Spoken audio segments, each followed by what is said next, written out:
web presentation of a 1-hour short course on ultraviolet germicidal irradiation.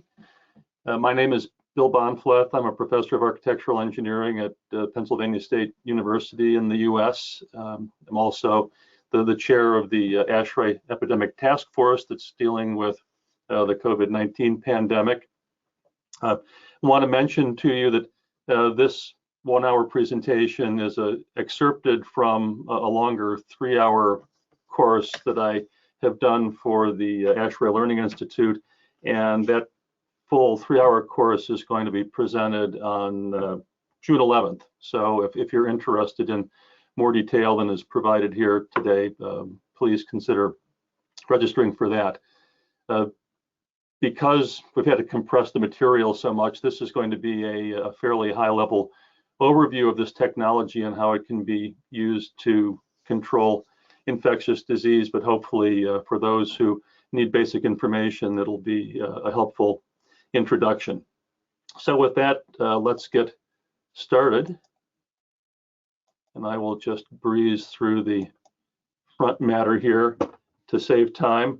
Learning objectives, we are going to discuss how germicidal ultraviolet light inactivates organisms.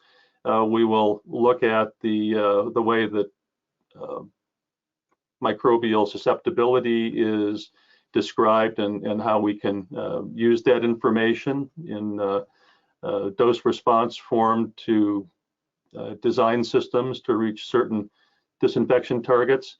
We'll discuss the characteristics of the most common germicidal light sources that are used today, and also I'll go through the different types of equipment that are commonly available and that you might consider using to control infection risk.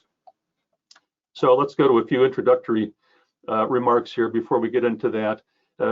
We're here today because we're very concerned about the possibility of airborne disease transmission, airborne infections, and also fomite transmitted infections that are transmitted by means of intermediate surfaces are one of the main health problems that we have worldwide today. And I've listed here from the World Health Organization some of the airborne and fomite transmitted diseases that have the highest effect on mortality. Germicidal ultraviolet light can do something to help lower the transmission rates for these diseases. What we're trying to do here is to reduce airborne loads of infectious material. We know from research that's been done for a long time that if we can lower concentrations of active pathogens in the air, that we will lower exposure of people who are inhaling that air, and that will result in a reduced number of infections. And that's captured in the Wells-Rayleigh equation, which some may be familiar with, which shows that new infections are related both to the amount of infectious material that's being put into the air, IQPT in this equation, and also to the ventilation rate. So the higher the ventilation rate, the lower the number of the rate of new cases should be. And we can express the performance of air cleaners, whether they're filters or ultraviolet devices or other kinds of air disinfection devices, in terms of an equivalent ventilation rate. So this is really what we're trying to accomplish here. I don't have a lot of time to go into the case for ultraviolet light being a good disinfectant, but it has a very long history. It's been studied since the 19th century, and there was actually a water treatment plant using UV early in the 20th century. And as you can see from the items listed on this slide, there's been a steady development of different applications, from overhead systems in schools in the 1930s to applications in HVAC systems, and more recently, the World Health Organization and the US Centers for Disease Control and Prevention have both identified germicidal ultraviolet light as being an effective measure against tuberculosis. So there are many reports in the literature of the effectiveness of UV. One that's related to the use of overhead systems in schools is a famous study by Wells, and Wilder of the Harvard School of Public Health, published in the early 1940s. They put what we will discuss later as being called upper air or upper room UVGI systems into some schools in the Philadelphia area during a measles epidemic and tracked infection rates. Here in the photo, you can see the UV device in one of the classes that's creating an irradiated cavity above the where the students are sitting. And over on the right-hand side, we have the record of infections by week in the classroom that had UV in it and other controlled classrooms, if you will, that did not have UV. Much lower incidence of new cases of measles in the one that had UV. So that's a widely cited old study.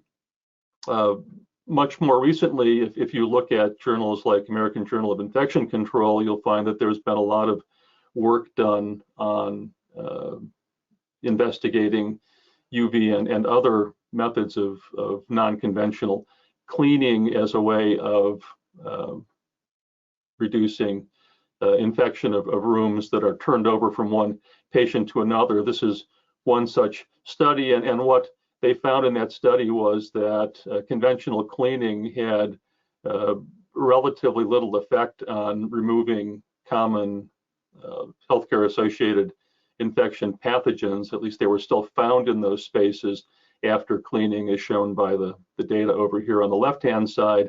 But after UV was used in those spaces, there was a very significant reduction in the number of rooms in which none of those pathogens were found at all. So again, just a little more evidence that it can be effective in a healthcare setting. So that's all I'm going to say to motivate this topic. We'll move on to describing it now because we don't have a lot of time. So the outline here is that first we'll discuss how UVGI disinfection works, then discuss the different rate constants for various kinds of pathogens, then on to the germicidal sources, the systems and applications. And at the end, I want to give a few practical points on issues like photodegradation of materials by ultraviolet light, some maintenance issues that need to be attended to, and also a little bit on health and safety concerns, because that often comes up with regard to UV, because it is something that is hazardous to humans if they're improperly exposed to it. So let's go on to the fundamentals, a little bit about the UV light spectrum, and then microbial dose response, and then after that, microbial susceptibility. So we're talking about a snippet of the electromagnetic spectrum that's over towards the short wavelength end. The visible light that we're most familiar with is in the 400 to 780 nanometer range. That's what makes things visible to us. Infrared, which is used for heating, is at the longer wavelength, and at the shorter wavelengths we have various kinds of ultraviolet light, so A, B, C, and vacuum. And what we're talking about today is mainly UVC, because the state of the art for germicidal sources is based on 253.7, rounding off to 254 nanometer UVC, because we have sources that can easily produce a lot of that relatively efficiently. And so many call that ultraviolet germicidal irradiation. Some have said that germicidal ultraviolet is a better term, and some simply refer to it as UVC. So the terminology is not entirely settled, but those all mean the same thing. So how does UVC work to inactivate or kill, if you will, bacteria, viruses, and fungi? It has the ability to penetrate to the DNA or RNA of these organisms and disrupt it in ways that make it impossible or difficult at least for them to reproduce. Viruses, many of them have RNA instead of DNA. There are different bases in DNA and RNA. We see a double-stranded piece of DNA over here on the right-hand side. A is for adenine, T is for thymine, C is for cytosine, and G is for guanine. Thymine is replaced by uracil in RNA. And what happens is that a photon of the right energy strikes a DNA or RNA molecule and breaks some of these bonds. In DNA, it's the thymine adenine bond that is broken, and when that happens, in some cases, the thymines will form dimers with themselves, and enough of that kind of damage will affect the ability of the DNA to replicate, and so that's inactivation or killing of a microorganism. That's essentially what is going on here. The germicidal action spectrum has been studied extensively, the effects of different wavelengths, and the peak of effectiveness for many microorganisms, it's not exactly the same wavelength, but near the same wavelength. This is around 265 nanometers. That distribution of effectiveness is shown on this figure, and you can see that it drops off in both directions. The sources we're going to be talking about here at 254 are somewhere in the 80 to 90% effectiveness range relative to the peak.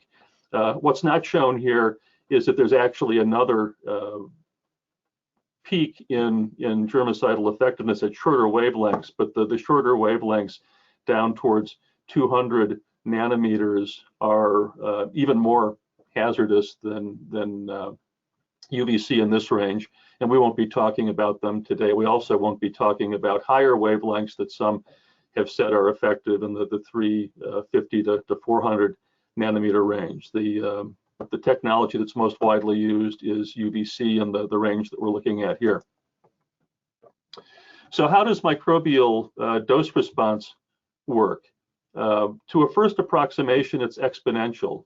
This is called the Chick-Watson disinfection equation, and it tells us that the survival, the fraction of an initial population of microorganisms that is exposed to germicidal radiation is going to decrease exponentially as a function of the fluence of UV light, essentially the intensity of it, to use a more common word, the duration of exposure, and also the susceptibility of the particular microorganism. So we need to know how strong is the UV radiation distribution that we have available, how long can we expose microorganisms, and then which one is it, because we have to know its K value. Some call it Z, but it means the same thing. So K is this deactivation rate constant that I've mentioned before, and a common unit for it is centimeters squared per microwatt second, where we're describing the UV fluence in microwatts per centimeter squared and duration of exposure in seconds. The product of fluence and exposure time is the dose. That's the amount of energy delivered to a microorganism. And so that would generate a disinfection curve, as we see over here on the right-hand side of the slide. This is a very general statement about microbial rate constants. To some extent, the susceptibility range is as shown in the figure on the right. This comes from the ASHRAE handbook. A lot of viruses tend to be rather susceptible, fungal spores highly resistant, and other things in the middle, but there are exceptions in all of the three main microbial categories: fungal, bacterial, and viral. A small value of K means a more resistant microorganism. A larger value of K means a less resistant microorganism. One area where research needs to continue to be done is in characterizing that microbial resistance. If you look at what's been published on different microorganisms when they've been studied repeatedly, there's often a fairly significant range of the reported K values. So here are some representative values in centimeters squared per microwatt second. Anthrax, Bacillus anthracis, a bacterial spore, has a quite small value of K, and you see that in water and on surfaces, they're different. That's another issue. Water, air, surfaces, the K values may be different. Tuberculosis is an order of magnitude, at least, more susceptible, two orders of magnitude in air, as shown here. Influenza A, which is an RNA virus, is also fairly susceptible. Measles, very similar. We don't have a value of the susceptibility rate constant for SARS-CoV-2, the COVID-19 causing coronavirus, but there are values in the literature on coronaviruses, and they compare favorably with influenza and measles. Actually, this is a higher value than either influenza A or measles, which suggests that the current pandemic pathogen should be one that can be managed well with UV. This figure illustrates the range of effects we can get across the different values of K. If we have a anthrax spore, very resistant, and Legionella, which is fairly susceptible, and we expose them both to 500 microwatt per centimeter squared UV fluence for a couple of seconds, we get, in that short period of time, about 80% predicted inactivation of the Legionella, but less than 10% for anthrax. So this is why in design you have to know what the pathogen is, or at least the worst case pathogen that you would like to handle, and to what level, so that you can use that dose response equation to calculate the dose that's required. So those are the fundamentals in a nutshell. Now let's move on and look at the equipment, starting with the sources. So lamps and ballasts, and a few comments on ballast selection and then operating characteristics of these sources. So the technology we're using is essentially the same as fluorescent lamps. Low pressure mercury vapor lamps are the same types of lamps that are used to produce light in many of our buildings. We're moving to LEDs, but the generation after incandescent lamps was fluorescent. The difference between a fluorescent lamp for illumination and a germicidal lamp is mainly in the tube. So for a fluorescent lamp, we have a tube that's coated with a phosphor, and that absorbs the radiation that's produced at the wavelengths it's produced inside the lamp and re-radiates it as mainly visible light. For a germicidal lamp, we use a different tube that transmits the mostly ultraviolet C that is produced in the lamp. And normally about 20 to 30% of the input power to a low pressure mercury vapor lamp will come out as UVC. So if we have a quartz tube or a soft glass tube, that will transmit most of that. The spectrum is shown here in the figure at the bottom. This big spike is 254, and you can see that that is close to the 265 or so wavelength that maximizes germicidal effectiveness.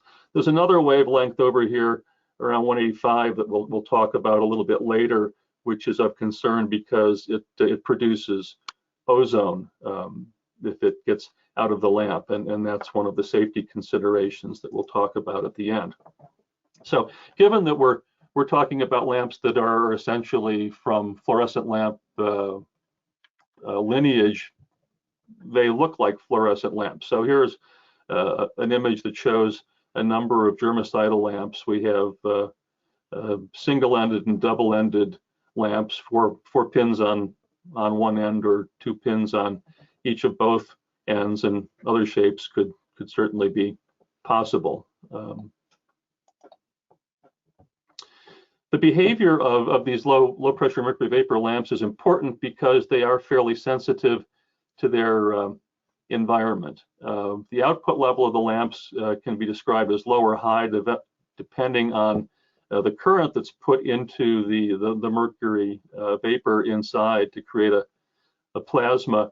That will have an effect on their operating characteristics in different environments. So in the figure at the bottom here, we see 2 lamps, high output and standard output, in an airflow at different velocities. And you see that the output of these 2 lamps as a percentage of their peak output is quite different at these different velocities.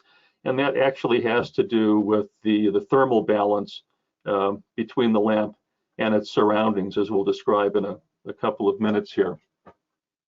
So these lamps can be hot cathode or cold cathode. The hot cathode lamps have higher output than cold cathodes, but when they're started, it over time removes material from the cathode, and that affects the life of the lamp and also its output. The cold cathode have lower output but longer life. They all look fairly similar, but you can see the difference between the hot cathodes and the lamps here on the left and the cold cathode on the right.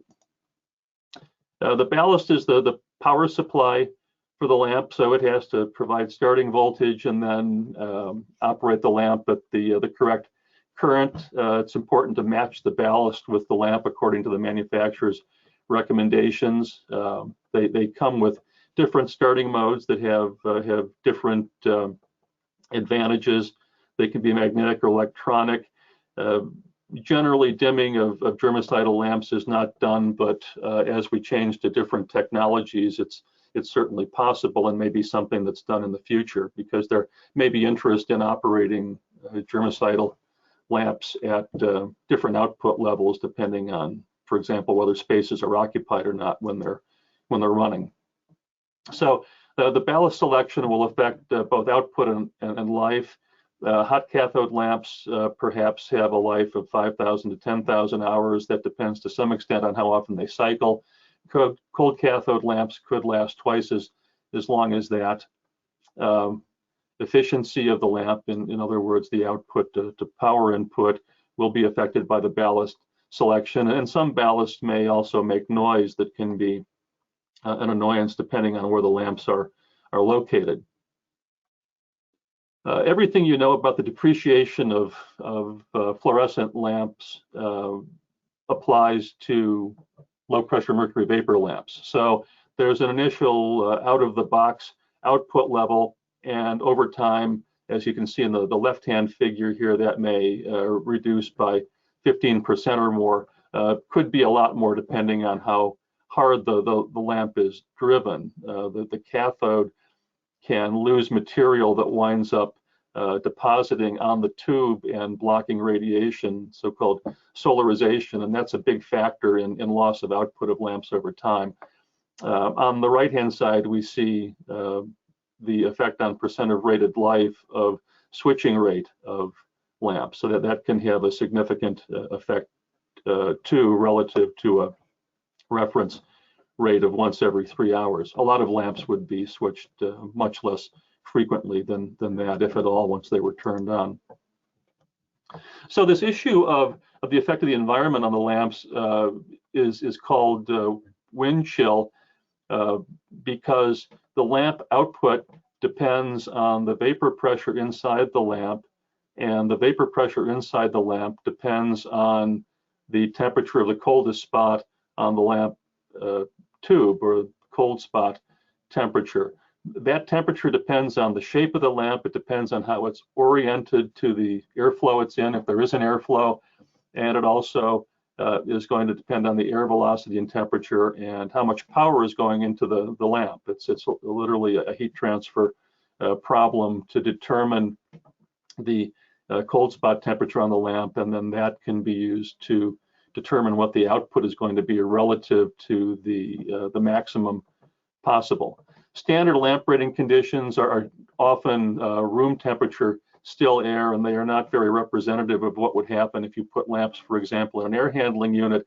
So it's important to understand the application conditions and to make sure that you are selecting the number of lamps based on that actual condition.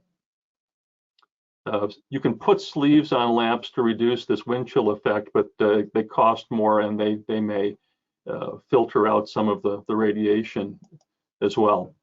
Now this is the typical wind chill curve for a germicidal lamp. You can see that the maximum is right around 40 degrees C or 109 degrees F. That's the actual temperature on the lamp surface. The big question in application is what combinations of conditions determine a certain lamp surface temperature. You notice before I leave this that there's a very steep drop-off on the cold side. If you come from a place where fluorescent lamps are sometimes used outdoors and it has there are cold conditions in the winter, you've probably seen fluorescent lamps glowing yellow and flickering. That's really sort of the same phenomenon going on. They don't function as well as visible light sources either under those conditions. But there's also a loss of capacity to a lesser extent in hotter conditions. So here's an illustration of a lamp operated under different temperature and air velocity conditions, and you can see that across this range of air temperatures from about 16 C to 35 C and air velocity from 0 to 6 meters per second, we have quite a big difference in output depending on the combination of conditions. So this is something that we studied in my research group and tried to come up with some practical ways of capturing this behavior. What you're seeing here is a germicidal lamp in cross flow in a little wind tunnel we built where we could control the air velocity and temperature, and we used an infrared camera to take images of the lamps, and we could quantitatively determine from those images where the cold spot was and what the temperature was. So here we're looking at the left-hand side on the center of a lamp in cross flow with the air coming from left to right, and you can see that the lamp is colder on the leading edge, and the cold spot is right there on the leading edge of the lamp. So what we did was take a lot of that data under different combinations of conditions for different lamps in two orientations, either cross flow like this or parallel to the stream, and we could use that to produce maps of output like we see here, air temperatures along the horizontal axis and air velocity on the vertical axis, and the contours here give percentages of maximum output. So you can see that at a fairly high air velocity that might correspond to something in a duct in an HVAC system or inside an air handling unit, and at the kinds of temperatures we might find there downstream of a cooling coil, we could be at less than half of the maximum output of a lamp, which is why it's particularly important to know how the lamp is going to perform in that application. So the overall lamp output that we're going to get in application is going to be a combination of the depreciation of the lamp, as we should design for that depreciated value, and the reduction in output based on wind chill. So if we had 20% depreciation and we had a lamp that was operating at 15C with a 2 meter per second velocity, then the maximum output would be reduced to 55%. And when we take the nominal lamp output and multiply those two factors together, we get an overall output of 44% relative to the maximum, and that's what we would want to use in designing that system.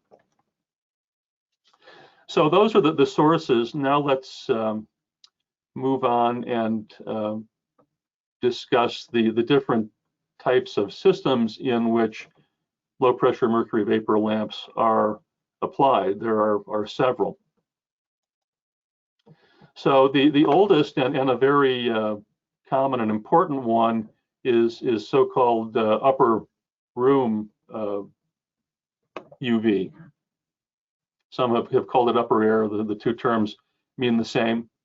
In this application, we put UV lamps together with louvers to direct the light coming out of them into a zone that's above where people are present.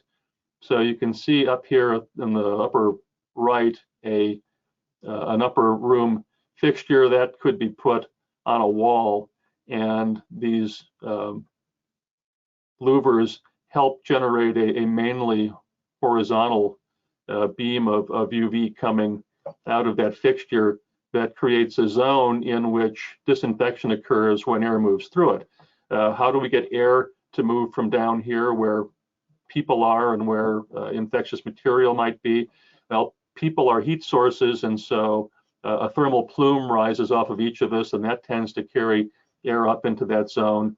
Electronic equipment in spaces creates plumes, and that also creates that kind of air movement. And if we place returns high in a space, that will tend to move air in that direction, and the supply diffusers in a space will also tend to turn the air over. So there's a lot of opportunity for air to move from the occupied zone into this disinfection zone and back. And this kind of application does not require an HVAC system. It can be aided by air movement caused by air distribution, but you can use this even in a space that's naturally ventilated and has no forced airflow. Another way to ensure good exposure is to use a ceiling fan in a space like this to cause air mixing. Now here's another image on the upper right that shows a room in a healthcare facility and a different type of device up on the wall. Again, we need to keep the UVC, if that's what we're using, above where the people are, because at levels that are effective for disinfection, we don't want people exposed to it for very long. And commissioning these systems for that reason is very important. So once the fixtures are installed, it's important to go around in the occupied zone and make sure that the amount of leakage into that space is less than the limiting value, 0.2 microwatts per centimeter squared. We'll talk about that in the safety discussion at the end of the hour here. I've been told by those who do this kind of work that reflections off of things like monitors in healthcare facilities can be a problem, and that's one reason why you have to check. The assumption that all of the light is going to go where you intended it to needs to be tested. Here's yet another example of an upper room installation, and you can see that there are many of these wall fixtures in this large space. There are guidelines for how to lay these out and targets for how much UV is needed. You can also see, to the point I was just making, that there are a number of devices here that have the potential to reflect light down here where people might be that need to be investigated in the commissioning stage. So upper room disinfection has been around for a long time. You saw the photo from 1937 in Philadelphia, the Wells and Wilder study. It's a good application for standard output lamps because they're in an environment at which they produce close to their maximum output, room temperature and little air movement. Upper room systems have been studied extensively with respect to their ability to control tuberculosis. And as I noted at the outset, the US CDC has approved it as a method for supplementing filtration to control tuberculosis. And there is a guide on how to apply upper room UV that was published by NIOSH, National Institute of Occupational Safety and Health in the US in 2009. And that document, as well as the CDC's tuberculosis control guidelines, can be downloaded from their website. And here's the cover of the NIOSH guide. The guideline there is to arrange the lamps to try to get uniform irradiance in that irradiated zone of 30 to 50, 30 microwatt per centimeter squared to 50 microwatt per centimeter squared average. A suggested simplification for doing this without doing lots of complicated lighting calculations was to have 1.87 watts per meter squared of floor area, 6 watts per meter cubed of lamps for the upper zone volume that you're trying to treat. You can read the details about that and the assumptions behind those simplified methods in the document if that's of interest. And also coming from the NIOSH guidelines, ventilation has been studied. Mixing is preferred because it does a better job of getting the infectious material into the UV zone, and ventilation has a beneficial effect. It adds to the effectiveness of the germicidal radiation up to about 6 air changes. It's recommended to keep humidity less than 60% in spaces where it's being used, but that's a good recommendation all the time. There are many reasons that 60% relative humidity or higher is not a good thing in buildings, so that's generally a pretty easy requirement to live by. The reason for high humidity being discouraged is that a number of microorganisms demonstrate reduced susceptibility to UV at high humidities. I slipped this one in because I forgot it when I was making up the deck. I just want to point out that you're probably hearing about portable high efficiency air filters. There are also portable UVGI units that can be put in spaces, and they can be combined with filters. So those two technologies are compatible, and if that's the way you're dealing with the current pandemic, then that option is available as well. As with any portable air cleaner, it's very important to make sure you've got one that produces a high enough flow to actually reach the air in the space and to turn the space over so that it is able to have an effect on the entire room being treated. All right, the next major class is called in-duct air disinfection. In-duct is often actually in air handling unit because there are some good reasons for doing that. The idea here is instead of irradiating the air in a particular space for a longer period of time, we try to disinfect air on the fly, if you will, as it moves through a duct or through an air handling unit. The usual place to install it is in the air handling unit to do both air disinfection and coil maintenance duty. We'll talk about that a little bit. Biofilms grow on cooling coils, and UV can help control them, so these systems can do both of those things at the same time. If we're sizing for air disinfection, that's generally going to dictate the size of the system required, because if you're irradiating the surface of a coil, you can do that for very long periods of time, essentially indefinitely. While we may only have seconds to inactivate microorganisms as air as they pass by. Based on the survival equation that we looked at earlier, the disinfection equation, you can achieve more or less any level of inactivation you desire as long as you deliver a large enough dose. For practical purposes, there can be limits to that. My discussions with manufacturers suggest that a lot of them design systems for about 85% single pass inactivation, but I've seen systems that were designed for much higher levels. It's purely a matter of how much lamp power needs to be provided to deliver the necessary dose.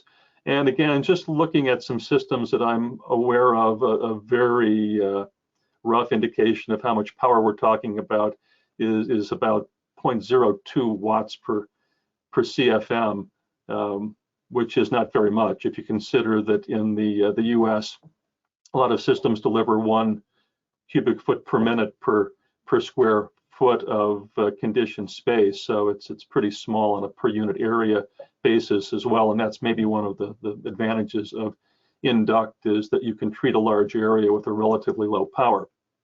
So here's an example of one of these air handler induct installations. You can see the cooling coil on the left-hand side, the condensate pan below it. So these lamps are irradiating the coil itself to control biofilm growth. They irradiate the condensate pan to inactivate whatever might be growing there, and also filters, which, if there's carryover from the coil, may in some cases have microbial growth on them as well. Filters are one of the material compatibility issues. If you're going to irradiate your filter banks, then you'd better make sure that your filters are made of materials that are not going to deteriorate rapidly under the levels of UV light that you'd find here, which could be hundreds of microwatts per square centimeter, or even thousands of microwatts per square centimeter. Here's one more photo of a system. You can see the power supplies, ballast up here above the air handling unit, and inside we've got a coil, and there are a lot of lamps mounted here. The reason there are a lot of lamps is that this system at a military facility was designed for 99.98% single pass inactivation, which is the same ballpark as HEPA filtration for 0.3 micrometer particles. So again, this can be a very high efficiency adjunct to filters as a way of reducing risk of transmission of pathogens through an air handling system. So I've already noted that we can have hundreds or even more microwatts per centimeter required.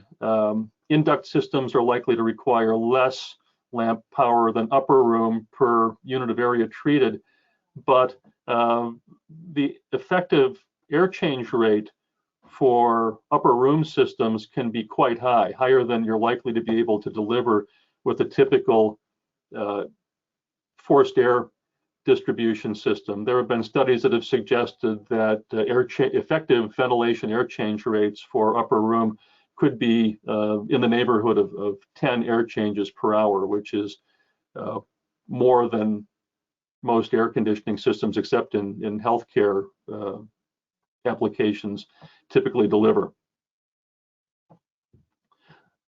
One more point here about application is that we saw the wind chill curve. If we put lamps upstream of the cooling coil where we're going to have warmer air, typically the lamp output will be higher, but it's thought that the downstream location is better for keeping the coil clean.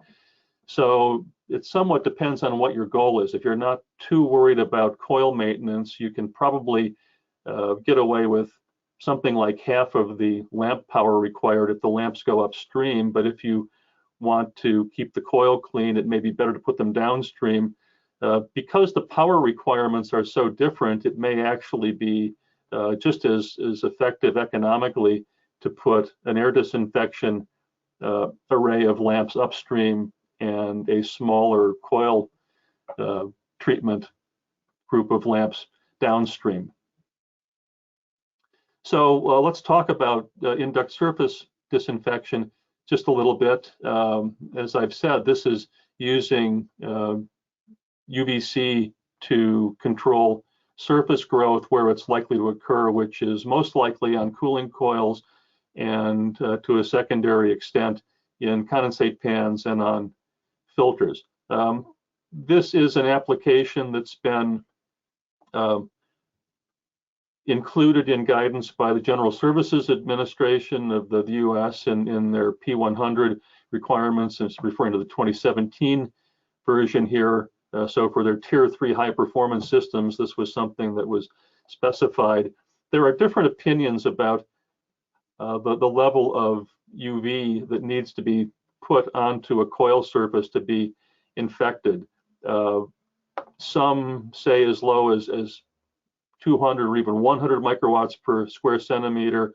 Others use much higher levels.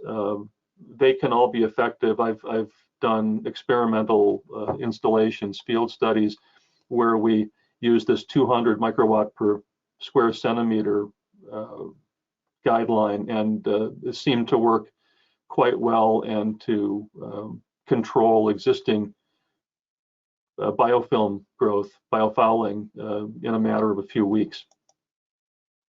This is from some of that research. One of the reasons that we do this is to reduce the airside resistance of the cooling coil. As biofouling forms on the fairly closely spaced fins in a cooling coil, it reduces the cross-sectional area through which air can flow, and then that results in higher pressure drop that translates into, in some cases, higher fan power use. So this is some data from a laboratory in Singapore that was studied in a research project where my university collaborated with National University of Singapore, and they did this installation. And you can see the before UV pressure drop data is a function of face velocity. The solid line is the trend of all of that data. And then after a coil UV system had been installed for a while, more data were collected, and that is the blue data points shown here, and the trend of those is the dashed line. Well, we found that the pressure drop through the coil could be reduced by as much as 15% relative to an untreated coil by putting UV on it. And we also found that there was a similarly sized improvement in the airside heat transfer coefficient. So there was some improvement in the effectiveness of the coil as well. Excuse me, I skipped over one. All right, so I made the point before that downstream is generally where coil disinfection is preferred, but upstream is probably better for practical reasons, for economic reasons, for air disinfection. The figure here shows an upstream only installation where we're getting filter, excuse me, it's downstream getting filter and cooling coil. The other figure here shows a split system, if you will, where we have a system on one side of the coil, the upstream side, that would have higher output given those conditions and could be used for air disinfection, and then lamps downstream to get the other side of the coil.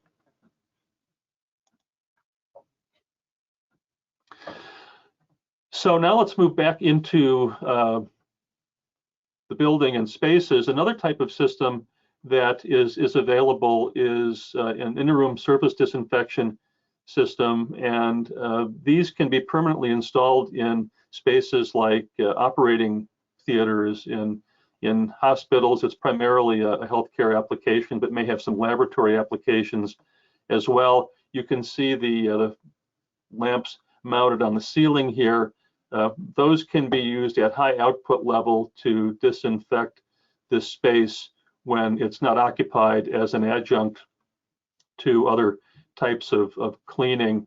I understand that manufacturers are making these with multiple output levels as well. If you can reduce the dose to one that's safe for some human exposure, these could have value as a surgical site in infection reduction measure during procedures. That's something that's been studied for a long time. It's not extremely common in my experience, but perhaps it's growing in use as technology develops. Another way of disinfecting spaces is with so-called UV robots. They're simply portable devices that have a lot of lamps on them, typically oriented vertically as shown in the image here. And so this can be wheeled into a space and operated for a period of time. Dosimeters can be placed in the space to measure the dose delivered to different areas of concern. These can be moved around to try to eliminate the problems of shadowing, because you do need line of sight. And there are some UV robots that have sensors that can help control the dose. They're monitoring what is being reflected back to them and can be preset to deliver a certain dose to a room. These can be effective in a matter of minutes. So can be used on multiple rooms in a single shift. So those are the technologies. Let's say a few things about these other issues. UV does cause mainly organic materials to degrade. So things like electrical installation, sealants, some filter media, gaskets, furnishings and finishes in spaces need to be given some consideration when UV is going to be used. Depending on the material, there's a wide variation in the rate of deterioration.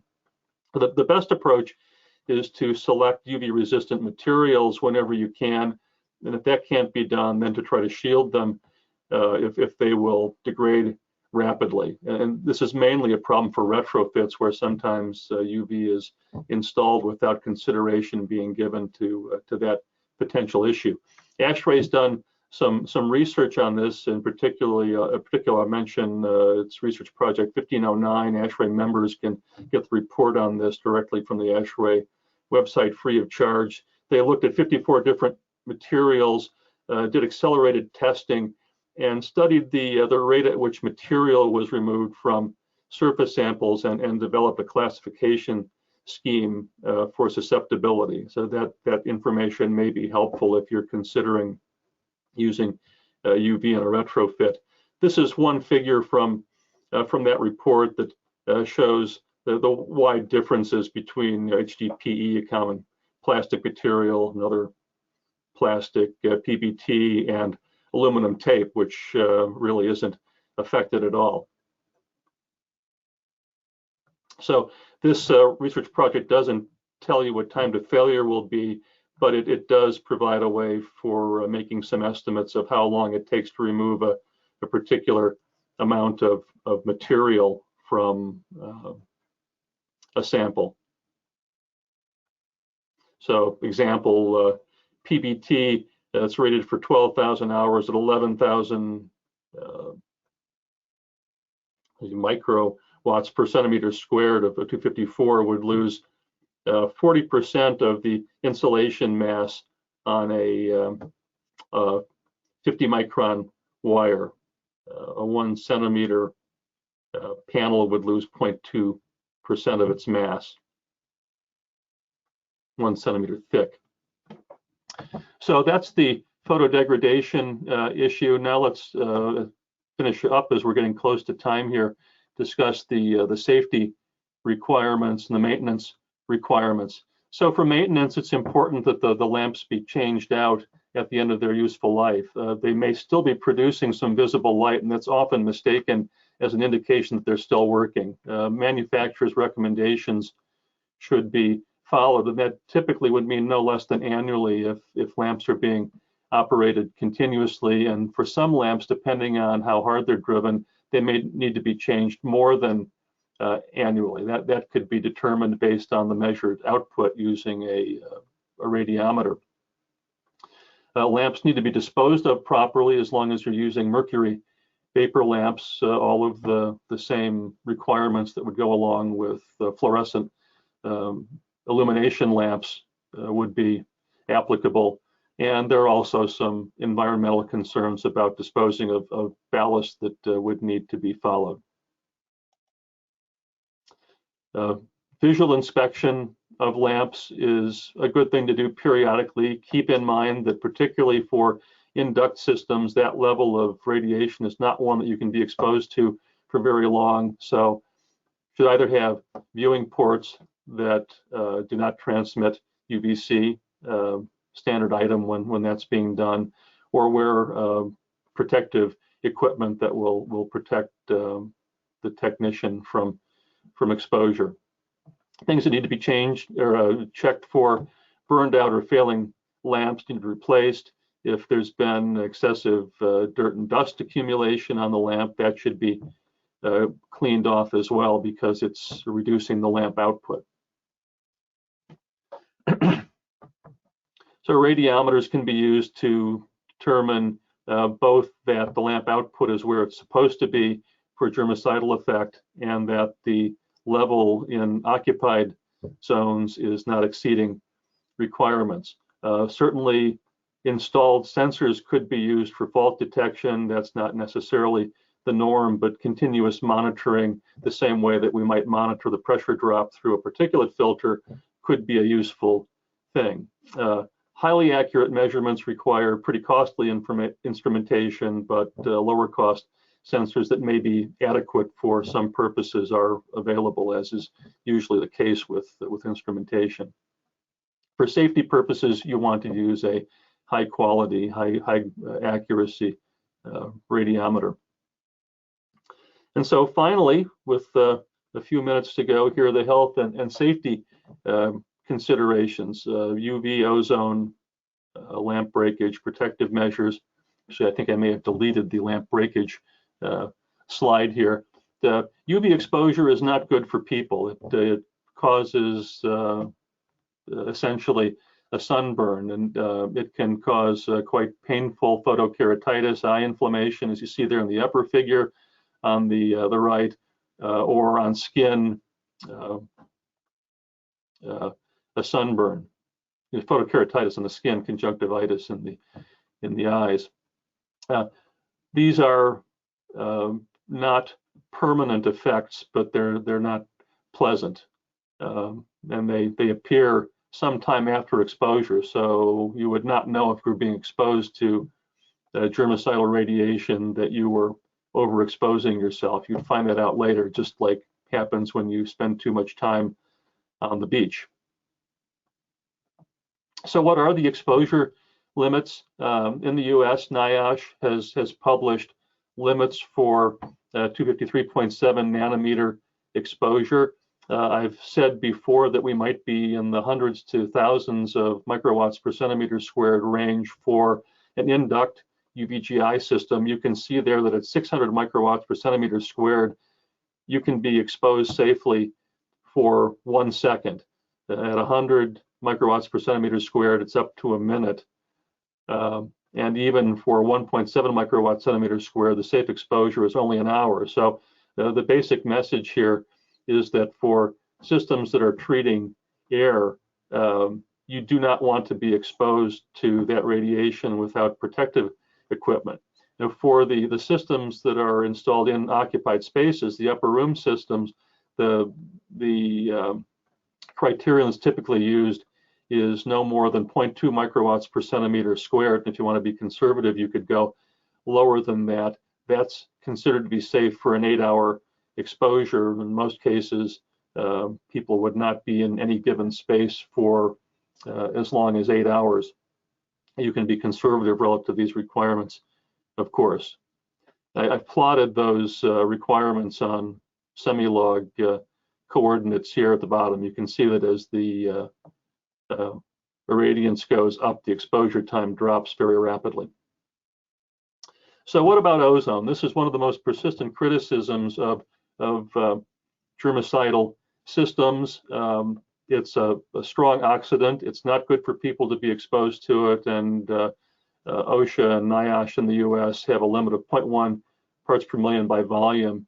254 nanometer UVC does not produce ozone by itself, but there's a 185 nanometer line in the low pressure mercury vapor lamp output that does produce ozone. And so the question is, can we remove that wavelength before it escapes the lamp and produces ozone? And the answer is that yes, if you get the right kind of lamp, it should do that. And that's illustrated in this figure.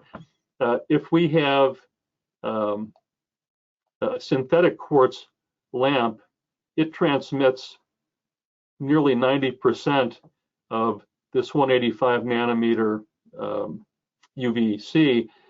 If we have a natural quartz tube, it cuts that down to about 60%, but that's still not good enough.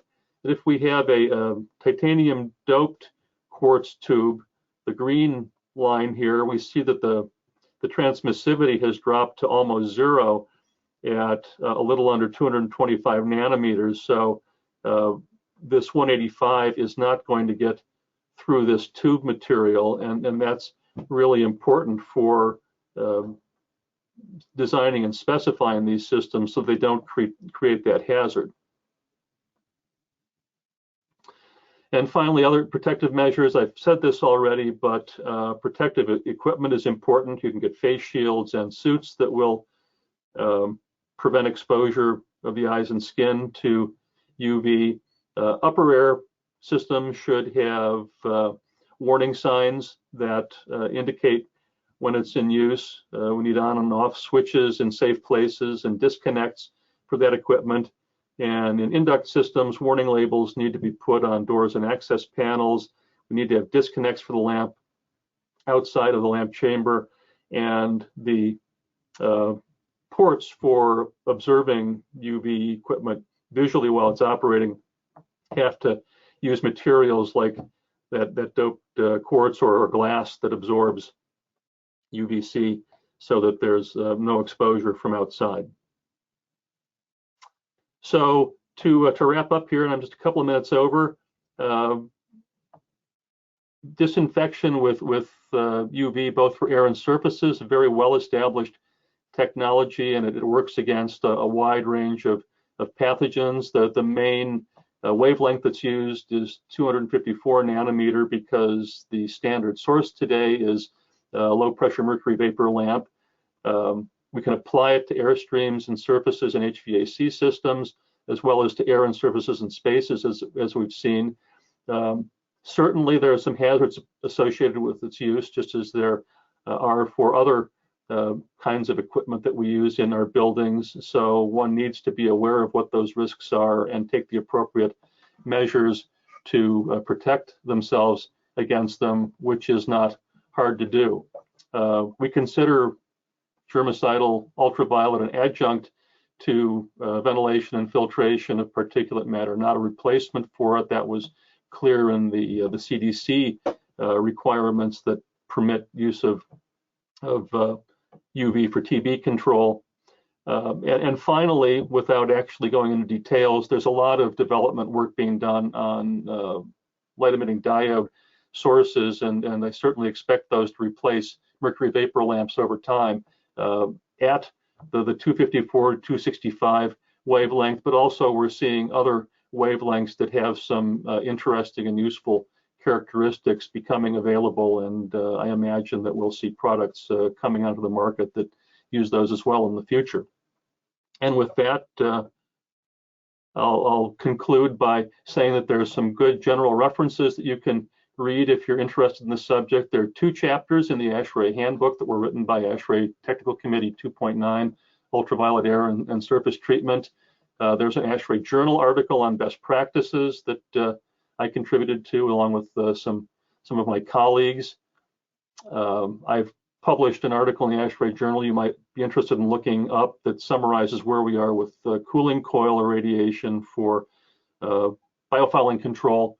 And finally, probably the best available general reference is the book by Kowalski, published by Springer, the Ultraviolet Germicidal Irradiation Handbook. That will, between those 5 references, give you a very good understanding of what the technology is about and how it's applied. So thank you very much for attending, and hope to have some of you coming to the longer course. And if I have an opportunity to respond to questions after this is over, I'll be happy to do that, and ASHRAE will find a way to post those responses for you. Thank you again for coming.